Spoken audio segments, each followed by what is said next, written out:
देखो कल जो सूत्र पढ़ा गया था दीप्त और अदीप्त फ्रिंज की स्थिति के लिए, एक बार उस सूत्र को देख लो फिर से। हेडिंग क्या है? फ्रिंज की चौड़ाई। फ्रिंज की चौड़ाई, फ्रिंज की चौड़ाई। हम लोग कल सूत्र पढ़े थे एमवे दीप्त फ्रिंज के लिए, एमवे दीप्त फ्रिंज की स्थिति और एमवे अदीप्त फ्रिंज की स्थिति पढ़ा गया था। तो एमवे दीप्त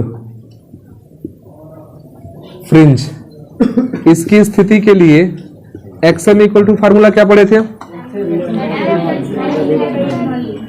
M D lambda by small D. ठीक है, ये दीप्त फ्रिंज के लिए है। और एमवे अदीप्त फ्रिंज के लिए जो दूरी था कितना था? 2m -1 2d, ये ना था। मतलब अगर आपको पहला नंबर का अदीप्त फ्रिंज ज्ञात करना है, पहला नंबर का, तो m के बदले में 1 रख देंगे। मतलब ये किसके लिए सूत्र है? तो दीप्त फ्रिंज की दूरी के लिए, कि केंद्रीय फ्रिंज से मान लीजिए कि तीसरा दीप्त फ्रिंज की दूरी, स्थिति मतलब वही दूरी, केंद्रीय फ्रिंज से तीसरे दीप्त फ्रिंज की दूरी ज्ञात करना है, तो m के बदले में 3 रखा जाएगा।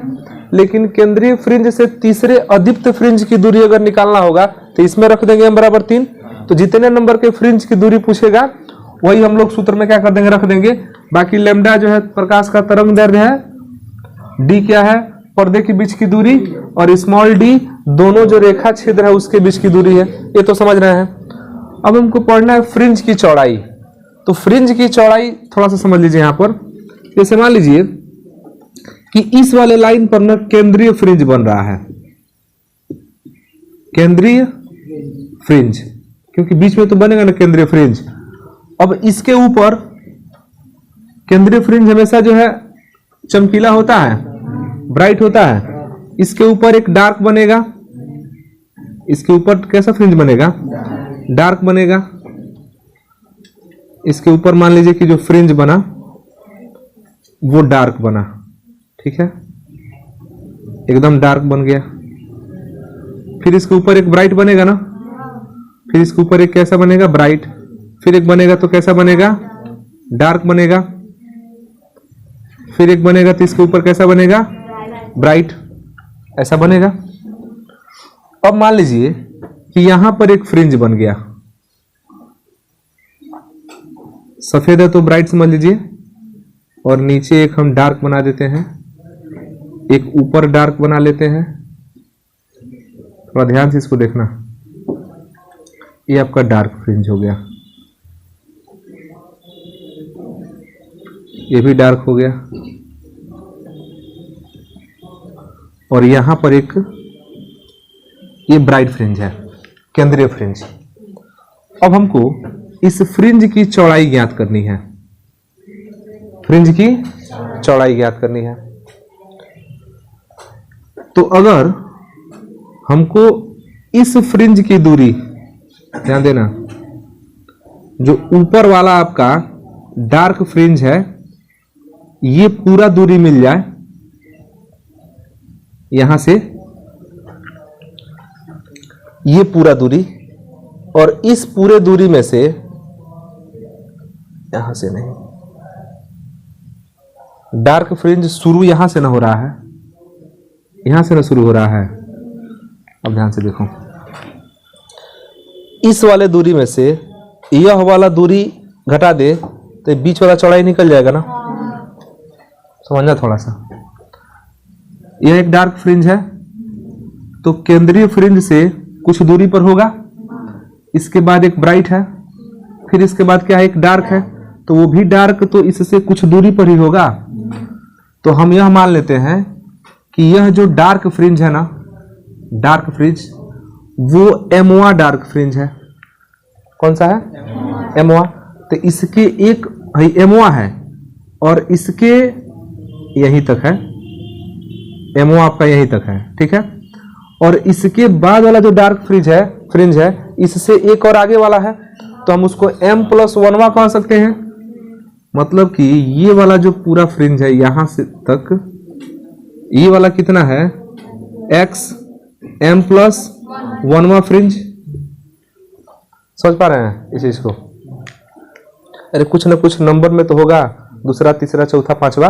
अगर मान लो ये पांचवा डार्क फ्रिंज है तो ये छठवां डार्क फ्रिंज है। अगर यह छठवां डार्क फ्रिंज है तो ये सातवां है। तो हम M माने हैं तो इसके बाद वाला M+1 हो जाएगा। तो अगर हम इस वाले दूरी में से पूरा दूरी में से नीचे वाला दूरी घटा देंगे तो इस फ्रिंज की चौड़ाई नहीं निकल जाएगी। तो कौन सा फ्रिंज की चौड़ाई होगा? डार्क की ब्राइट? ब्राइट। इसका मतलब ये हुआ कि दो क्रमागत डार्क फ्रिंजों के बीच की दूरी का जो अंतर है वो किसकी चौड़ाई है? ब्राइट फ्रिंज की चौड़ाई है। इसी को उल्टा भी कह सकते थे कि दो ब्राइट फ्रिंजों के बीच की दूरी का अगर अंतर लेंगे ना तो डार्क की चौड़ाई हो जाएगा। यहां से ज्यादा दिक्कत नहीं हो रहा है। ये दूरी एमओ फ्रिंज की है, लेकिन फ्रिंज कैसा है? डार्क है। और इसके बाद एक ब्राइट होगा, उसके बाद फिर एक डार्क आएगा ना, तो डार्क अब यही से शुरू हो रहा है। तो यहां तक की जो दूरी है उसको हम कितना दूरी मान लिए हैं? XM+1, क्योंकि इसके एक ऊपर वाला है। जब इसको हम M माने हैं तो ऊपर वाला क्या मान सकते हैं? M+1 मान सकते हैं। तो इस पूरी दूरी में से इस वाले दूरी को घटा देंगे तो बीच वाला चौड़ाई मिल जाएगा ना, वही तो फ्रिंज की चौड़ाई है। और यहाँ पर सबसे अच्छा बात यह है कि डार्क फ्रिंज हो चाहे ब्राइट फ्रिंज हो, सबकी चौड़ाई एक समान होती है। डार्क फ्रिंज हो या ब्राइट फ्रिंज हो, सबकी चौड़ाई कैसी होती है? एक समान होती है।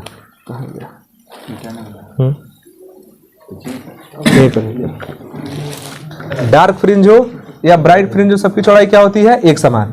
तो हम यहाँ पर कह सकते हैं कि अगर दो क्रमागत डार्क फ्रिंजों के बीच की दूरी का अंतर निकाल दें तो किसकी चौड़ाई मिलेगी? ब्राइट फ्रिंज की। इसके उल्टा कह सकते हैं, एक और हम यहां बना रहे हैं थोड़ा सा, और नीचे तो एक ब्राइट बनेगा, यह ब्राइट बनेगा ना। तो अगर इस दूरी XM+1 ऊपर जहाँ से शुरू हुआ वहां से, हाँ, जहां से शुरू हुआ है वहां से लिए हैं। नीचे वाला वहां से लिया है। नीचे कहाँ वाला से? XM है वो नीचे से कहीं नहीं लिया है। इसके ऊपर फ्रिंज है ना, इसीलिए हम पूरा लिए हैं। चूंकि इसके ऊपर फ्रिंज नहीं लेना है हम लोगों को, देखो हमको इस फ्रिंज का ना चौड़ाई निकालना है तो ही फ्रिंज पूरा कवर किया जाएगा, पूरा लेंगे। और इसके ऊपर के फ्रिंज का तो हमको कुछ निकालना नहीं है, इसलिए जहां से शुरू हो रहा है वहीं तक का दूरी लेंगे, ये ध्यान रखना। अब मान लो कि दो ब्राइट की बात करें, मान लीजिए यह एमओ ब्राइट है, तो हम इसको पूरा कवर करेंगे। XM केंद्रीय फ्रिंज से M में ब्राइट फ्रिंज की दूरी कितना हो गया? XM। और चूंकि हम डार्क का निकालने जा रहे हैं तो डार्क वाला ऊपर ना है, तो इसके चूंकि ऊपर का हम फ्रिंज का चौड़ाई निकालने जा रहे हैं, इसीलिए इसको पूरा दूरी लेंगे, पूरा लेंगे यहां तक। और इसके ऊपर ला जो आपका ब्राइट है वो हम जहां से शुरू हो रहा है ना वहीं तक का दूरी लेंगे, XM+1। तो इस दूरी पे यहां की दूरी में से यहां तक की दूरी घटा देंगे तो यह निकल जाएगा। इसका मतलब कि दो क्रमागत ब्राइट फ्रिंज के बीच की दूरी का अगर अंतर निकाल रहे हैं तो डार्क की चौड़ाई मिलेगी, और दो क्रमागत डार्क फ्रिंज के दूरी का अंतर निकालेंगे तो ब्राइट की फ्रिंज की चौड़ाई मिलेगी। और चूंकि दोनों चौड़ाई बराबर होता है तो चाहे तो कोई भी सूत्र लगा सकते हैं। तो फ्रिंज की चौड़ाई आप डार्क वाले मतलब कि अदीप्त वाले फ्रिंज से भी निकाल सकते हैं और दीप्त वाले से भी निकाल सकते हैं। तो एक को हम M मान लेंगे और एक को M+1।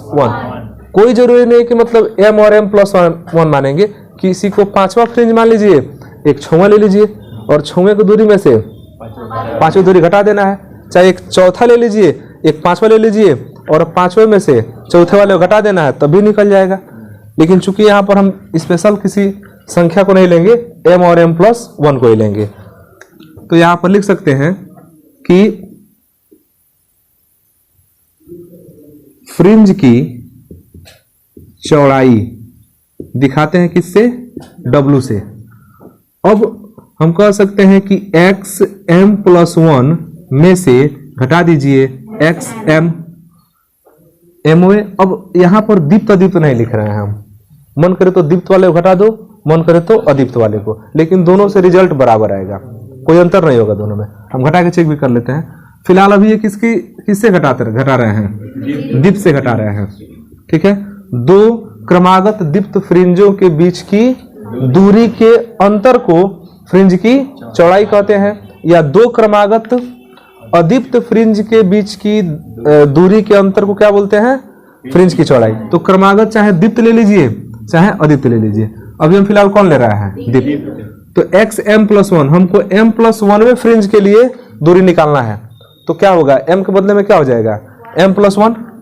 तो क्या हो जाएगा formula, M+1 d lambda by D हो जाएगा, माइनस ये हम रखेंगे तो सूत्र ही उतर जाएगा, नहीं जी, M d लैम्डा बाई, कोई समस्या, d lambda by D common कर दें, d lambda by D common नहीं हो जाएगा इसमें से, तो d lambda by D common हो गया, कौन बच रहा है, M+1, यहां से माइनस M कट गया, 1 से गुणा करेंगे तो कोई फर्क पड़ेगा नहीं, d लैम्डा बाई, तो निकल तो गया फ्रिंज की चौड़ाई W, d lambda by D.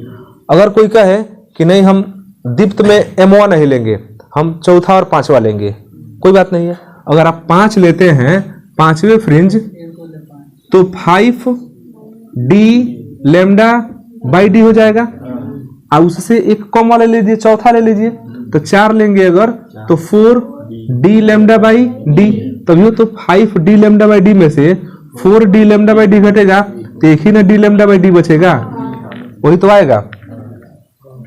अगर 6 और 7 लेते हैं, तो 7d lambda by D minus 6d lambda by D बटा डी, तो फिर से तो एक ही बचेगा। तो कोई भी दो क्रमागत लेंगे तो यही आएगा। अब अगर हम देखें कि अदीप्त से आ रहा है कि नहीं आ रहा है, अदीप्त के से तुलना करें, W इक्वल टू, तो M+1 में अदीप्त का पहले लेते हैं, M+1 में तो 2, और ब्रैकेट में हो जाएगा M+1 -1, अभी तो केवल यह लिखे हैं, और उसके बाद हो जाएगा lambda D by 2d minus.